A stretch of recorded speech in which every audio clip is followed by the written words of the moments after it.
धरती पर एक से एक बड़ी बिल्डिंग, होटल, रिजॉर्ट मौजूद है क्योंकि हमारे पास उन्हें सपोर्ट देने के लिए लैंड है।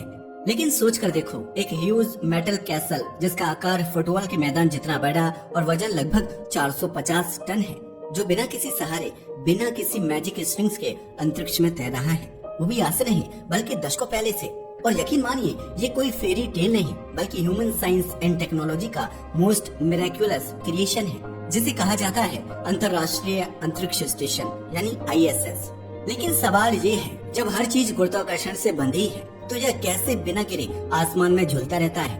क्या ऐसे कोई इंडिविजुअल पावर संभाले हुए है? क्या यह सच में वेटलेस है या इसके पीछे कोई मिस्टीरियस साइंस काम कर रहा है? क्योंकि गिरना तो छोड़िए, ISS कभी धरती से टकराता तक नहीं है, जबकि ये हर सेकंड इतनी रफ्तार से पृथ्वी के चारों ओर घूम रहा है कि अगर ये नीचे गिरा तो भयंकर तबाही होगी। मगर सवाल ये है कि आखिर ऐसा क्यों, और क्या ये हमेशा के लिए यूं ही तैरता रहेगा या एक दिन सचमुच गिर जाएगा? आज इसी अनसुलझे रहस्य से पर्दा उठाएंगे, मगर इसके लिए आपको हमारी वीडियो को एंड तक देखना होगा। तो चलिए डिटेल में जानते हैं। धरती का चक्कर काटते इस स्पेस स्टेशन के बनने की शुरुआत 20वीं सदी में ही हो गई थी। यह वैज्ञानिकों का एक ऐसा करिश्मा था जिसके बारे में कुछ समय पहले तक कोई सोच भी नहीं सकता था, लेकिन फिर यह साकार हुआ। मगर कैसे, ये जानने के लिए आपको थोड़ा सा पीछे लौटना होगा। अंतर्राष्ट्रीय स्पेस स्टेशन सालों से हमारी धरती के चक्कर काट रहा है। इसे देखकर और इसके बारे में सोचकर जहन में बार बार सवाल उठते हैं कि आखिर ये धरती पर गिरता क्यों नहीं, और इसमें ऐसा कौन सा फ्यूल है जिसके बदौलत यह दशकों से अंतरिक्ष में मौजूद है? क्योंकि अंतरिक्ष में बिना किसी सहारे के टिके रहना भी तो आसान नहीं है, जिसका जीता जागता उदाहरण हमारा चांद है। अगर चंद्रमा की बात की जाए तो ये हमारी धरती के साथ टाइडली लॉक्ड है, क्योंकि चांद पर हमारी धरती का गुरुत्वाकर्षण बेहद ज्यादा है, जिसकी वजह से उसका कहीं जाना तो दूर, यह फ्रीली होकर अपने खुद की ऑर्बिट में मूव भी नहीं कर पाता। तभी तो हमें चांद की केवल एक ही साइड दिखाई देती है, क्योंकि हमारी धरती का गुरुत्वाकर्षण इतना ज्यादा है कि उसे फ्रीली घूमने तक नहीं देता। मगर सवाल यह है कि चांद जो लगभग 4 लाख किलोमीटर दूर है, वहाँ हमारी धरती का गुरुत्वाकर्षण इतना ज्यादा असर करता है, तो हमारा अंतरिक्ष स्पेस स्टेशन आखिर धरती के गुरुत्वाकर्षण से कैसे बचा हुआ है? तो कहीं ऐसा तो नहीं कि यह चांद से भी ज्यादा दूरी पर मौजूद है, जहाँ हमारी धरती का गुरुत्वाकर्षण पहुँच ही नहीं पाता? अगर आप ऐसा सोच रहे हैं तो आप बिल्कुल गलत हैं। लेकिन हाँ, इसका सच जानने के लिए आपको थोड़ा पेशेंस रखना होगा। साथ ही सवाल तो ये भी है कि जो चांद हमारी धरती पर इतनी दूर से समुद्र में हलचल मचा देता है, धरती पर मौजूद समुद्र में ज्वार भाटा ला देता है, वह चांद आखिर इंटरनेशनल स्पेस स्टेशन को अपनी ओर क्यों नहीं खींचता? आखिर धरती हो या चांद, इससे प्रभावित क्यों नहीं कर पाते? आखिर यह बिना प्रभावित हुए धरती का चक्कर कैसे लगा पा रहा है? वह जानेंगे, मगर उससे पहले बात करते हैं स्पेस स्टेशन की, जो सदियों से साइंटिस्ट्स के लिए क्यूरियोसिटी का सेंटर बना हुआ है। आज हर किसी के मन में स्पेस के मिस्ट्रीज एंड पॉसिबिलिटीज को जानने की चाह बनी रहती है। उसकी शुरुआत बहुत पहले हो गई थी।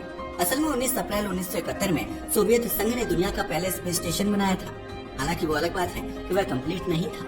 तब से लेकर आज तक 12 स्पेस स्टेशन अंतरिक्ष में भेजे जा चुके हैं। इन्हें कब कैसे भेजा गया और कैसे ये आज तक बिना गिरे मौजूद है, वो जानने से पहले बात करते हैं स्पेस स्टेशन की। वैसे कितनी अजीब बात है ना, कुछ दशकों पहले जिस स्पेस स्टेशन बनाने के विचार को केवल एक साइंस फिक्शन माना जाता था, जिसके बारे में स्पेस लवर के अलावा कोई और बात करना तक पसंद नहीं करता था, मगर 1940 के दशक में यह स्पष्ट हो गया कि इस तरह के स्ट्रक्चर का क्रिएशन साइंस द्वारा किया जा सकता है। स्पेस स्टेशन की बात की जाए तो इसे ऑर्बिटल स्टेशन या ऑर्बिटल स्पेस स्टेशन भी कहा जाता है। वास्तव में यह एक स्पेसक्राफ्ट है जो लंबी समय तक इंसानों को स्पेस में ठहरने की सुविधा देता है, यानी कि आप इसे स्पेस का होटल कह सकते हैं। अब सवाल यह है कि आखिर स्पेस में होटल बनाने की जरूरत ही क्या थी और इसका ऑब्जेक्टिव क्या है? दरअसल इसके एक नहीं बल्कि कई कारण हैं, जिसमें पहले नंबर पर आती है अंतरिक्ष को जानने की इंसान की चाहत, जो सदियों से बरकरार है, मगर धरती से यह पॉसिबल नहीं है। पता है क्यों? वह ऐसा इसलिए क्योंकि धरती का वातावरण ऐसा है जिसके कारण हमें अंतरिक्ष की चीजें साफ नहीं दिखाई देती। लेकिन जब हम स्पेस स्टेशन पर होते हैं तो घने बादलों और वातावरण से दूर एक ऐसी जगह पर होते हैं जहाँ सब कुछ साफ दिखाई देता है। संक्षेप में कहा जा सकता है कि हम स्पेस के बारे में ज्यादा से ज्यादा जानना चाहते हैं, इसलिए हमने स्पेस स्टेशन बनाया है। हम भले ही दुनिया के इकलौते ग्रहवासी हैं, मगर हमारे अंतरिक्ष में कुछ ऐसे रहस्य हैं जिसे जानने की क्यूरियोसिटी हमेशा ही इंसान के मन में होती है, और इसीलिए स्पेस स्टेशन का निर्माण जरूरी था। इसलिए स्पेस स्टेशन को लॉन्च किया गया है। हालांकि पहले तो इसे साइंटिफिक ऑब्जेक्टिव्स के लिए ही बनाया गया था, लेकिन कुछ सालों में कुछ मिलिट्री लॉन्च भी किए गए हैं। वैसे 1950 के दशक में स्पेस एज शुरू हुआ और तभी से स्टेशनों का डिजाइन पॉपुलर होने लगा। वहीं अगर वर्ल्ड के पहले स्पेस स्टेशन की बात की जाए तो यह पूरी तरह विकसित नहीं था। इसे 1969 में अंतरिक्ष में छोड़ा गया था। दरअसल यह 2 रूसी व्हीकल को जोड़कर बनाया गया था। इसके बाद 1984 में इंटरनेशनल स्पेस स्टेशन का निर्माण हुआ, जो धरती के निकट ऑर्बिट में नासा द्वारा बनाया गया था। ये पूरी तरह से ऑपरेशनल और स्थायी रूप से बसा हुआ पहला स्पेस स्टेशन है, जो दशकों से ह्यूमन की सेवा कर रहा है। यह इंटरनेशनल स्पेस स्टेशन के नाम से जाना जाता है। इसका इस्तेमाल ह्यूमन बॉडी और उस पर स्पेस के इफेक्ट्स की स्टडी करने के लिए तो होता ही है। इसके साथ साथ इसका उपयोग कई स्पेस मिशन में एस्ट्रोनॉट को रहने का स्थान प्रदान करने के लिए किया जाता है, क्योंकि जो चीजें हमें पृथ्वी से नहीं दिखती वह इंटरनेशनल स्पेस स्टेशन से दिखाई देती हैं, और जो रिसर्च हम धरती से नहीं कर सकते वह वहाँ कर सकते हैं। लेकिन यह एक मिस्ट्री से कम नहीं है, क्योंकि इतने बड़े इंटरनेशनल स्पेस स्टेशन को बनाने में 10 साल और 30 से ज्यादा मिशन लगे थे। यही नहीं, इनफैक्ट आप जानकर हैरान रह जाएंगे कि इसे किसी एक देश ने नहीं बल्कि 15 देशों ने मिलकर बनाया है।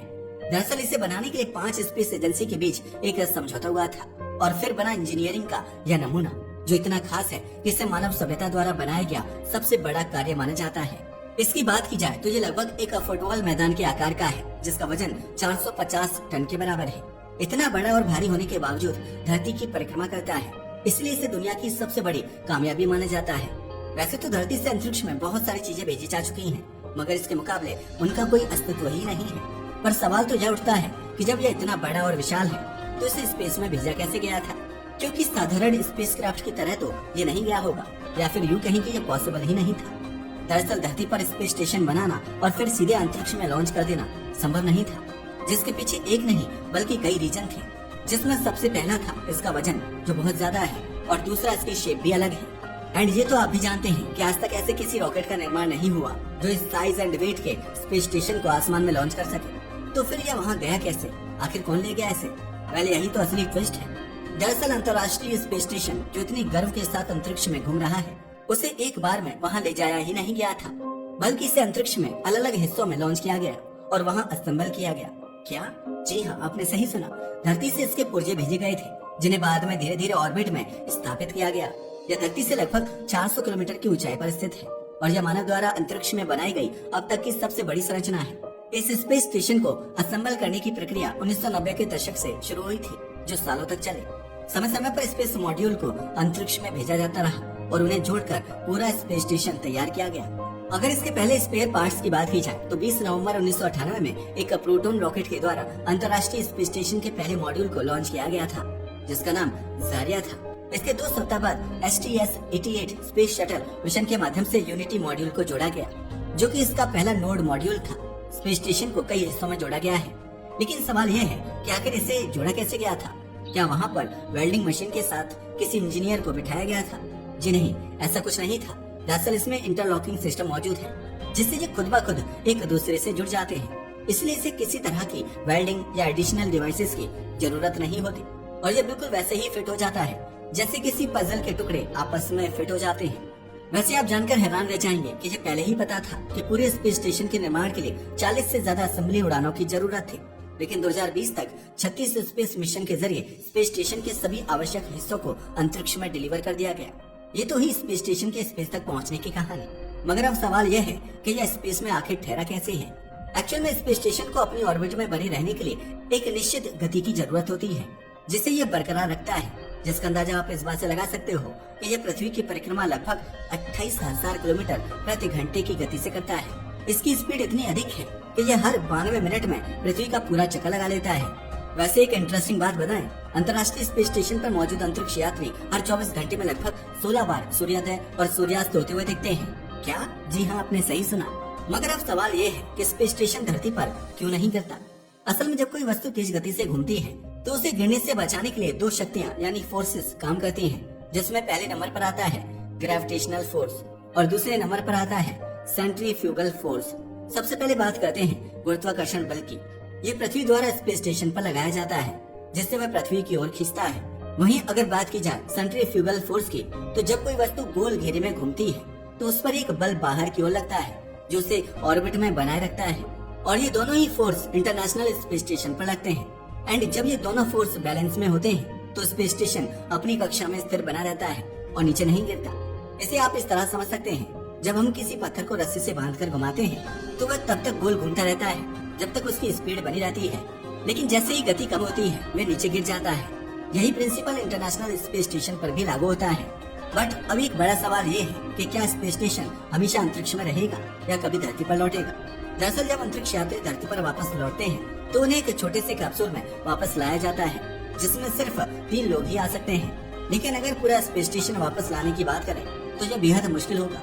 हालांकि वैज्ञानिक इसके लिए एक योजना पर काम कर रहे हैं जिससे स्पेस स्टेशन का इस्तेमाल भविष्य में भी किया जा सके। वैज्ञानिकों का मानना है इंटरनेशनल स्पेस स्टेशन को कुछ हिस्सों में नए स्पेस स्टेशन में इस्तेमाल करने के लिए स्पेस में रखा जा सकता है, मगर इसका ज्यादातर भाग धरती पर लौट आएगा और इसके लिए फिर से रॉकेट का इस्तेमाल किया जाएगा। जब यह करीब होगा तो धरती का ग्रेविटेशनल फोर्स इसे अपनी ओर खींचना शुरू कर देगा। आखिरकार यह वायुमंडल से टकराएगा और फ्रिक्शन की वजह से जलकर नष्ट हो जाएगा। घर्षण के प्रभाव की वजह से जो होता है उसका उदाहरण हमें एक एस्टेरॉइड के रूप में भी देखने को मिलता है। फ्रिक्शन ही वो वजह है जिसके कारण एस्टेरॉइड वायुमंडल में एंटर करते ही जलकर नष्ट हो जाते हैं। ऐसा इसलिए होता है क्योंकि जब दो चीजें आपस में टकराती हैं तो वे तेजी से एक दूसरे से रगड़ने लगती हैं और आगे बढ़ने की कोशिश करती हैं। बट जब वे कंट्रोल में आती हैं तो फ्रिक्शन के कारण चीजें खत्म हो जाती हैं या जल जाती हैं। ठीक वैसे ही जैसे कि पत्थरों को आपस में रगड़ने से चिंगारी बनती है। तभी तो इंटरनेशनल स्पेस स्टेशन तब तक ही सुरक्षित है जब तक वह स्पेस में है, क्योंकि जैसे ही वह वायुमंडल को पार करेगा तो उसके जले हुए हिस्से ही धरती पर आकर गिरेंगे और वो भी लैंड पर नहीं बल्कि प्रशांत महासागर में। और वहाँ उसका मिलन होगा अपने ही कुछ साथियों से जो पहले से ही प्रशांत महासागर में मौजूद है, क्योंकि स्पेस से आने वाली ज्यादातर चीजों को प्रशांत महासागर में ही गिराया जाता है। ऐसा इसलिए क्योंकि अगर यह धरती पर गिर जाए तो यह तबाही का कारण बन सकता है। तो यह थी कहानी इंटरनेशनल स्पेस स्टेशन की कि आखिर यह धरती पर क्यों नहीं गिरता। वैसे आपका इसके बारे में क्या ख्याल है? अपनी राय को हमें कमेंट करके बताना ना भूलिएगा। साथ ही अगर आपको हमारी वीडियो पसंद आए तो इसे लाइक और हमारे चैनल को सब्सक्राइब करना ना भूलें। धन्यवाद।